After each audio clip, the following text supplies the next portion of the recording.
Greetings, I am Jibilus Prime, leader of the Auto Nerds, and welcome to the last episode of this year's Justice June.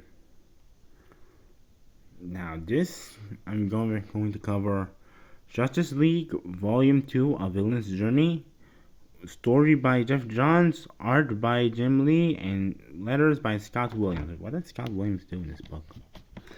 Yeah, Green. Okay, so I'm just gonna give you quick spoilers. Green Arrow is here, but he's not a main character in this book. He's only here to tease the side book, the Justice League of America. Trust me, it's more complicated than you think. Let me see. What the hell? Scott Williams. Blah blah blah blah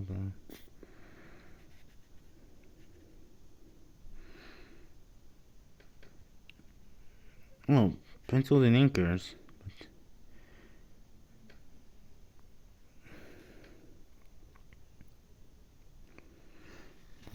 Hold on.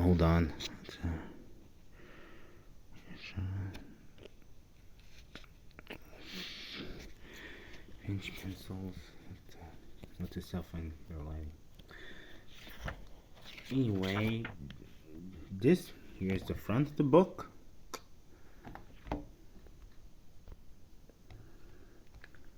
Here's the back. We have Superman and Cyborg fighting who knows what. On the micro, probably. Here's the blurb. This collects issues 7 and 12 of the New 52 Justice League series. And hold on. Here's the spine. Justice League, A Villain's Journey. Johns Lee to DC. Now, this story takes place 5 years after the events of the first volume. But here's the thing, New 52 timelines are kinda so I like to think that Batman and Green Lantern have been operating for 10 or so or 15 years more than the rest of the league. Because if I remember correctly, it was stated in an interview with Johns and Leo, whoever was running DC at the time, that Batman, all the past Batman stories coming up to New 52, or before New 52, are still canon. Why? Who knows? Man, not a self-country, my people. Anyway, this story brings a lot of drama to the league, a lot of infighting.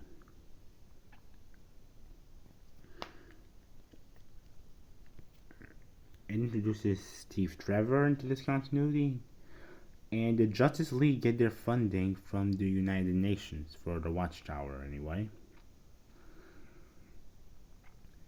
It's floating in space. Steve Trevor and Wonder Woman have a relationship, not kinda, sorta, not really. They're more like friends-ish. They're like awkward friends, where one confessed to the other and she rejected him, and the other's trying to. He thinks not weird between them. Yeah. There's a new villain. I think it's a new villain anyway. Hold on. Focus camera. A new villain is introduced in this story, but I think he's a new villain. I'm not entirely sure. His name is Graves. It's weird. Don't worry about it.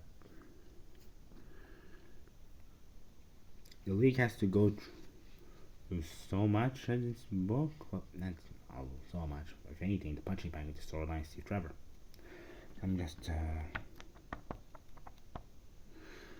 nope. Yeah. No.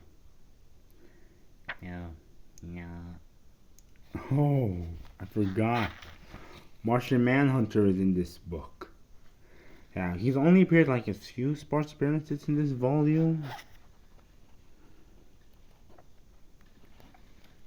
Martian Manhunter actually becomes a big player in like the Justice League of America and Justice League United comics. He was even in the Stormwatch book. And there he is, Steve Trevor, the Everyman. There's this bit of humor right here. Here, I'll show you guys the small amount of humor. I won't read it out for the love of. Just the things that we need to say today. There's a Justice League, hooray.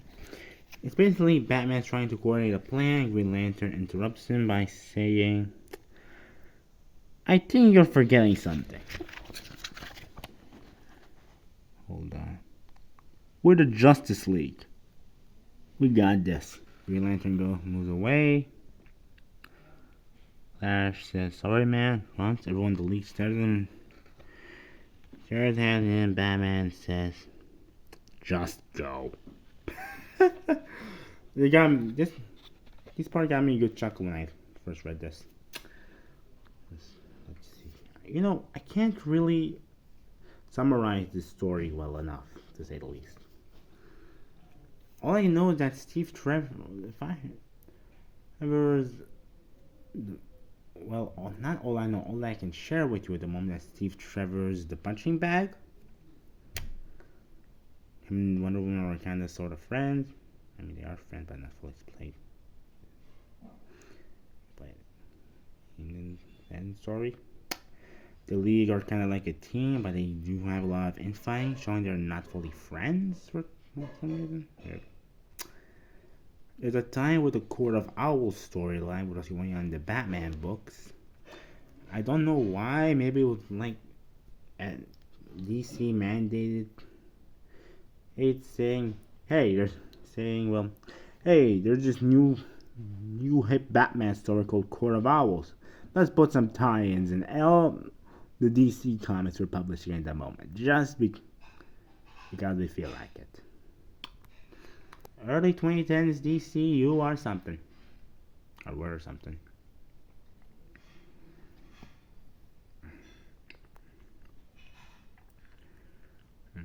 Anyway, Green Arrow shows up. He tried to join the League, but he's not fully joined.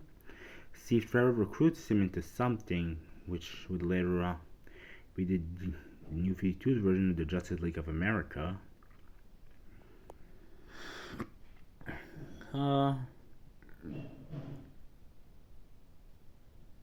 new villain Grace does things to make the Justice League seem more violent. How The Boys, there are some scandals, mostly because the heroes are corrupt in the universe of The Boys. Well, in the DC universe, the heroes are pure, but whenever a lot of infighting shows up, everyone treats it like a scandal. Don't know why. That's how it is in these comics sometimes.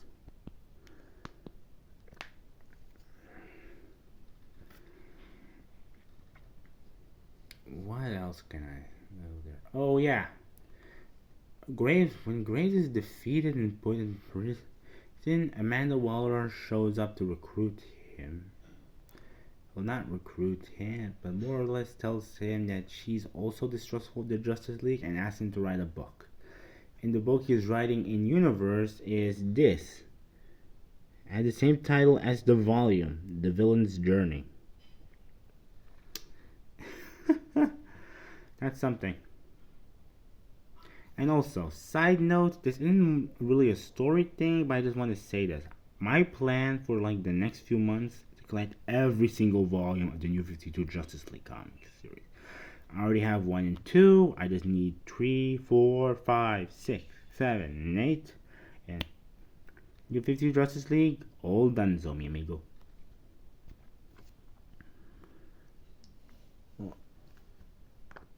Anyway, yeah, there's this section in the story that kind of weirded me out a little when I first read it.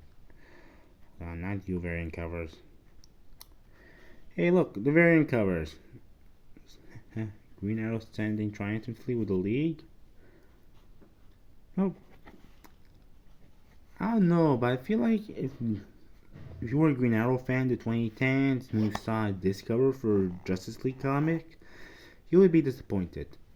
And this is the cover for issue 8.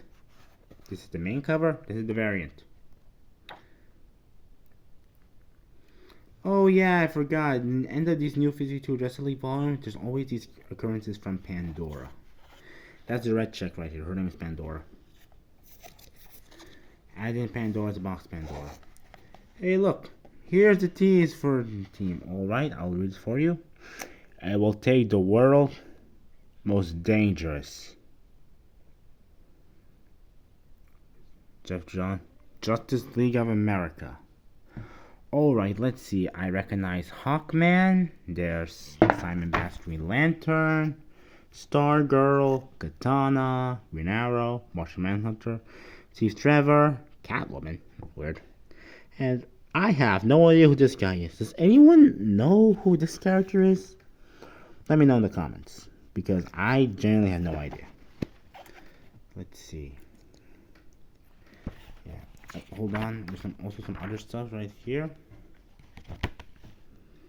Coming in 2013. The Justice League cannot be trusted. Let's see. A new league must rise out of this era. And it will take more than the world's greatest superheroes. Oh, this is like the tease for. This is basically the first page of this advertisement. Weird. Oh, hey, here's what's coming in the second year of Justice League. Let's see. It's not just the cheetah.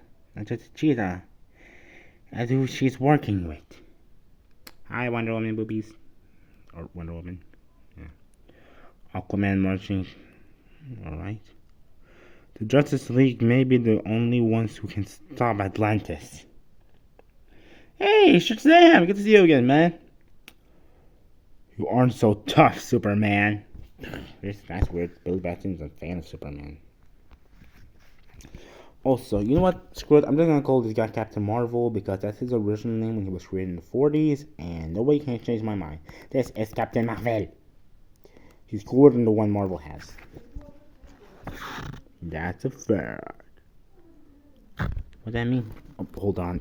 Damn camera. Not a cell phone with something other than a phone. It means when the Justice League opened up the calling a traitor. Hi, Batman. But this isn't the end I was talking about. This is Superman, Wonder Woman kissing. Yeah, I'm kinda iffy about this. Don't really trust this decision. Rant time. Okay. Oh, by the way, this is the David Graves. Yeah, this is the Amanda Waller scene. Not important at the moment, but this is important. All right. Superman, Wonder Woman kissing. Now, I have some problems with this part. On one hand, it's Superman and Wonder Woman. I see them more like being friends or like brother and sister, not dating.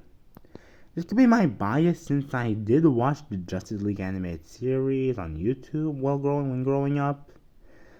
And I always shipped Batman with Wonder Woman.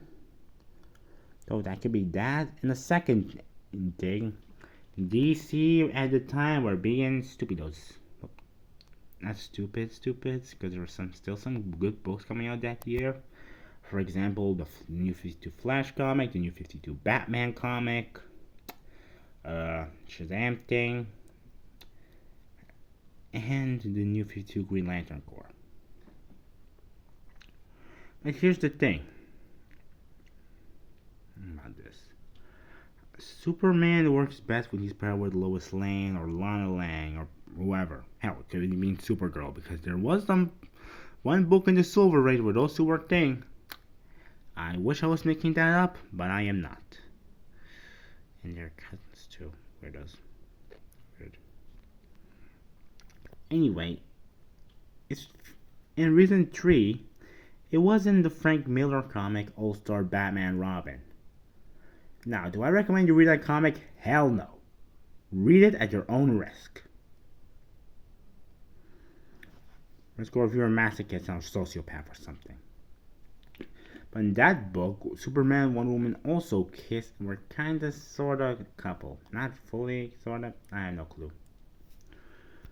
What I'm trying to say is, writers, if you're gonna pair Superman and Wonder Woman and make them a couple, add a compelling reason for why they should be a couple.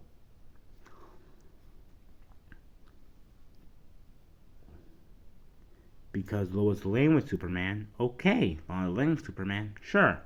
Hell, a gender bent version of Jimmy Olsen with Superman? I mean, I hate it, but it did work.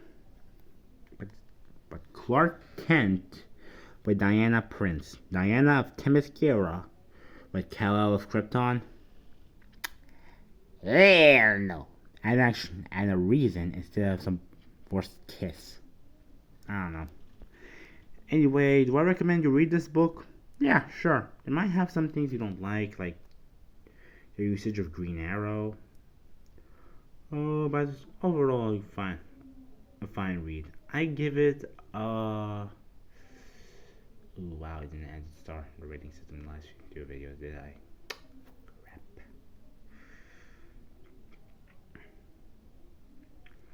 Alright, I give it a 7.5. It's a fine read. And that's it. That's all I got to say, folks. Gibberellus Prime. Out.